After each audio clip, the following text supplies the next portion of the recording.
For years, Leafs Nation has lived a Groundhog Day existence, hasn't it? Every season, the same hopes, the same dazzling regular season performances, and then the same agonizing, soul-crushing playoff exits. We've yearned for change, for a seismic shift in philosophy, for a general manager bold enough to dismantle sacred cows and build something truly resilient. But how many times have we been promised a new era, only to see the same old story unfold? Today, however, something feels different. Is this finally the moment the Toronto Maple Leafs stop merely talking about change and start embodying it, making the kind of audacious moves that could genuinely reshape their destiny?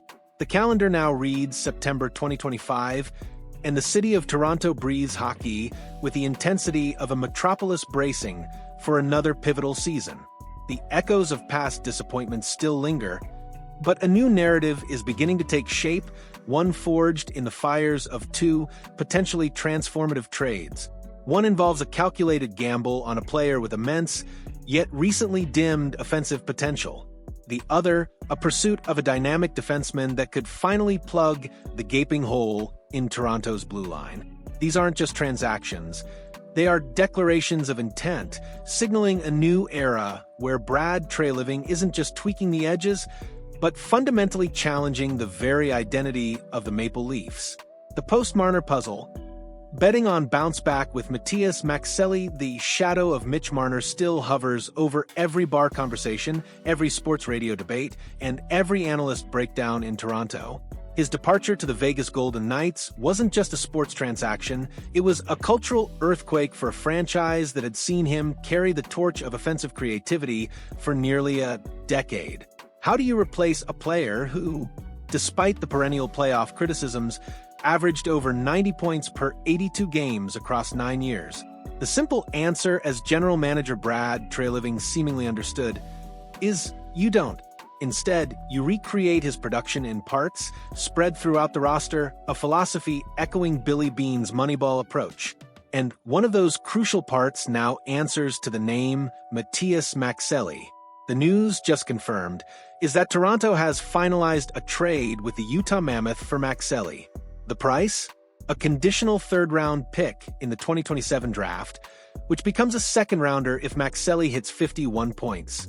On the surface, it's a relatively low investment for a player who, at just 24 years old, has already shown a higher ceiling, notching 57 points in his best season. But this gamble comes with undeniable risks. In the 2024-25 season, Maxelli inexplicably fell out of favor in Utah. His ice time plummeted by 2.5 minutes per game. He was often a healthy scratch, and the result was an underwhelming 8 goals and 18 points in 55 games. Many saw decline. Treliving, however, saw potential. We believe there's a bet here on a player who can bounce back from the season he had last year alongside some of the players we have, Treliving stated. For the price it cost us, it was a chance worth taking. So why Maxelli? The 5 feet 11 inches, 180-pound Finnish left winger isn't a physical powerhouse, nor a typical power forward.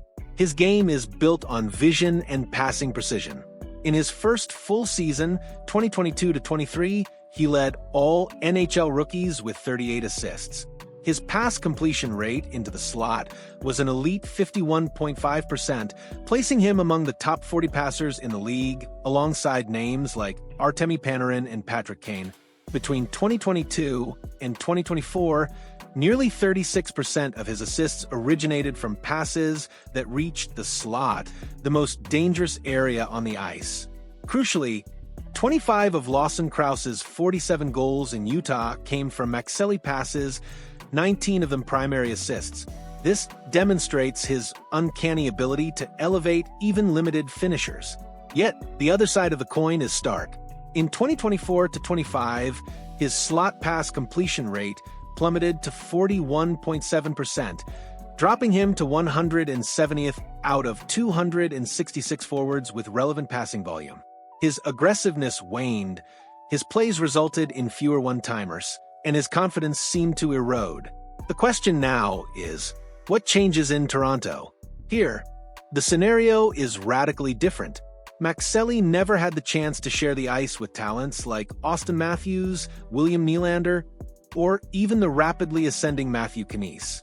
In Utah, his primary line mates were Nick Jugstad and Krause, respectable but far from elite finishers.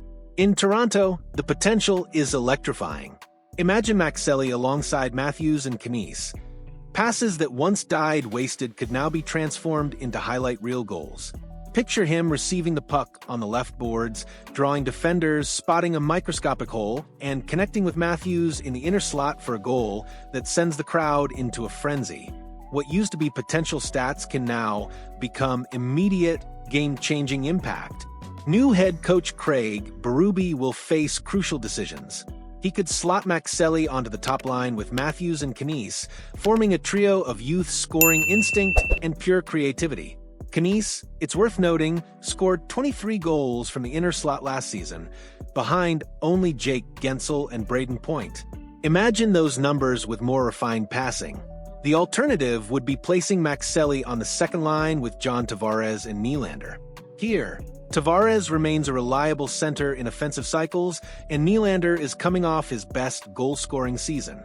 Players like Max Pacioretty, Kaye Jarnkrok, and Bobby McMahon have filled that role, but none offer the playmaking talent Maxelli brings. Either way, the message is clear. He'll get meaningful top 6 minutes, including power play time, especially on the second unit, a chance to reclaim the playmaker status he once lost. To compare Maxelli to Marner would be unfair, perhaps impossible, but he could become a more affordable version of players like Matt Zuccarello or even Panarin in his early years. A passer whose vision, rather than physical prowess, changes games. The biggest challenge, of course, will be mental. After a down year, the relentless pressure in Toronto can be either a crushing burden or a golden opportunity. Maxelli himself admitted, "I still know I'm better than I was last season. I just need to show it again." Strong words from someone who recognizes this as a turning point.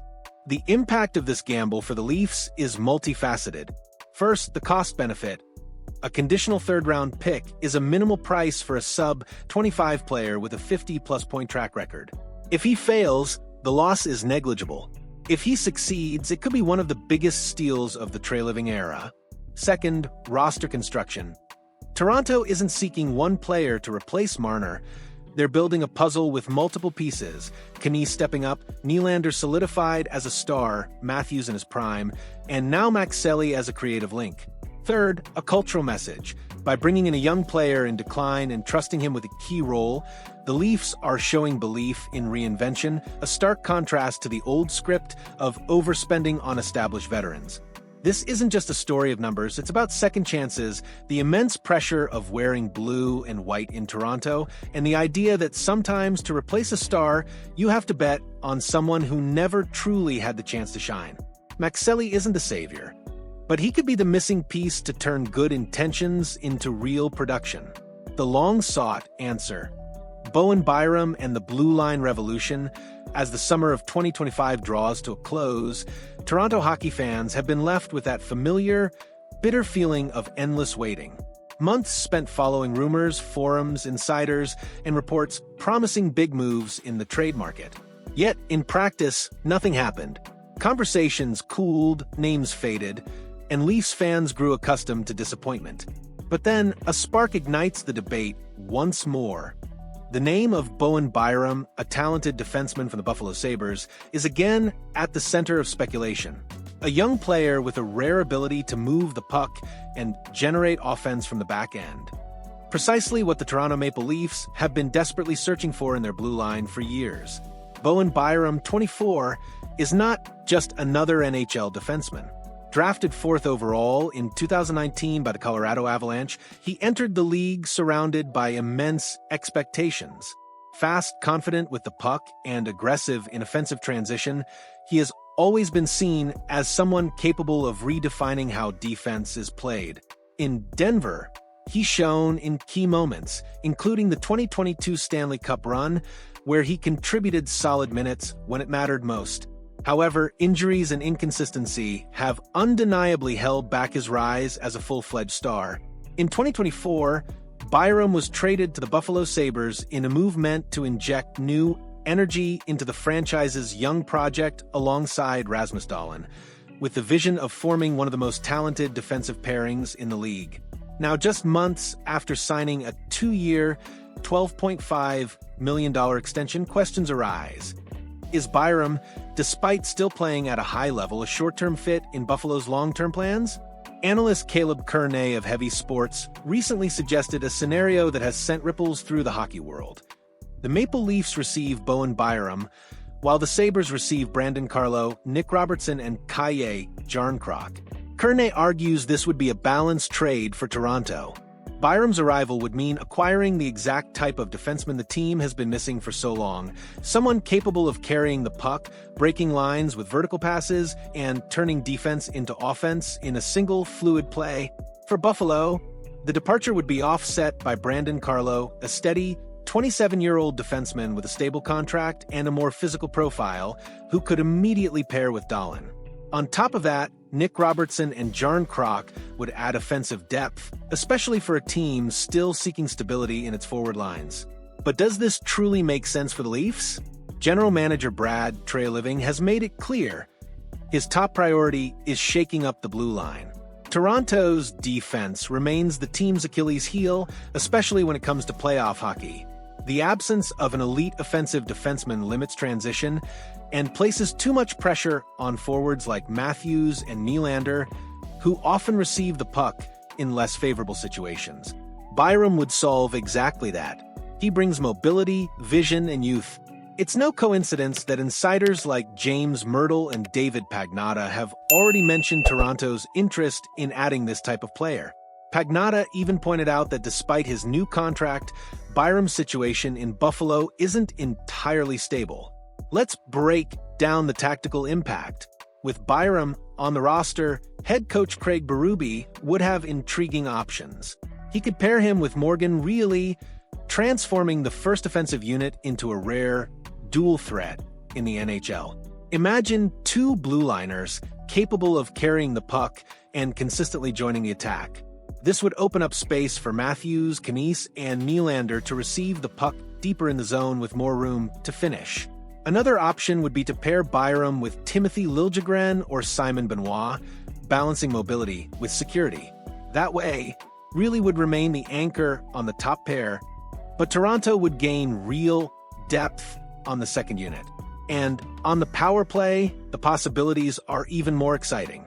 Byram has the skill to run the point, distributing passes and creating lanes for Matthews and Nylander on the wings. He could slide in on the second unit or even push Rielly for time on the first. Either way, he would instantly become the most creative defenseman Toronto has had in years. However, every gamble comes with risks.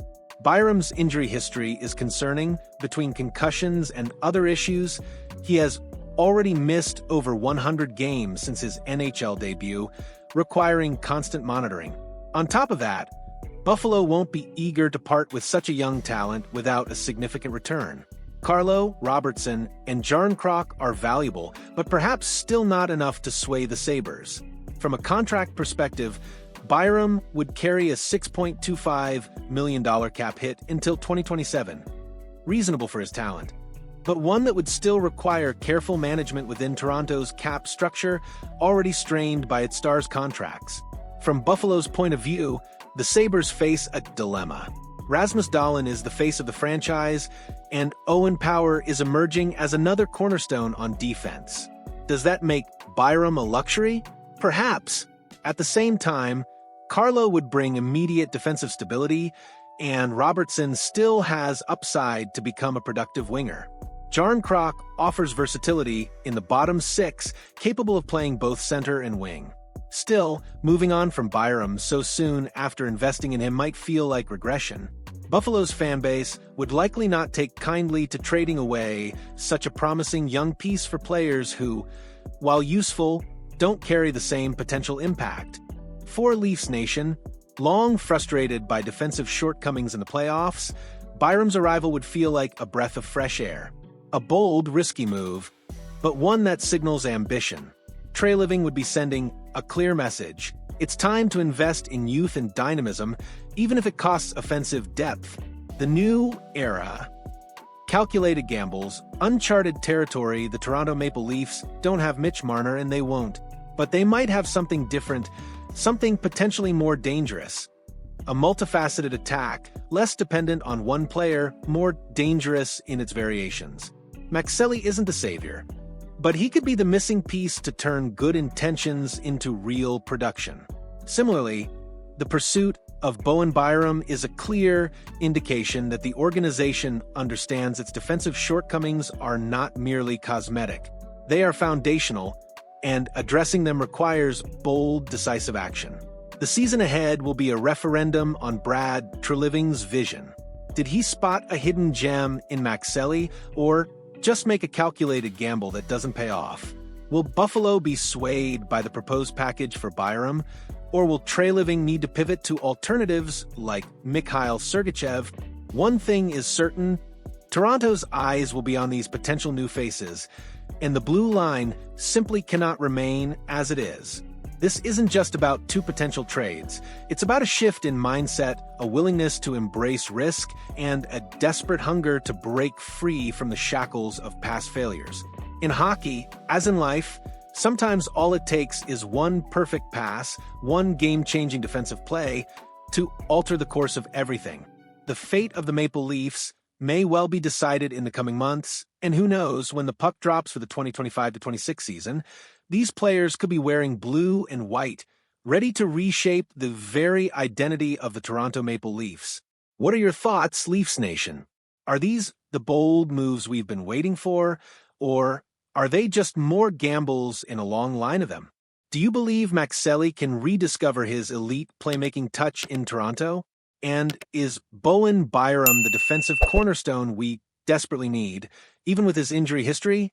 Drop your comments below, let us know your predictions, and make sure to hit that like button and subscribe to the channel so you don't miss any updates on our Toronto Maple Leafs. We're in this together, and your voice matters as we navigate this exciting, uncertain journey.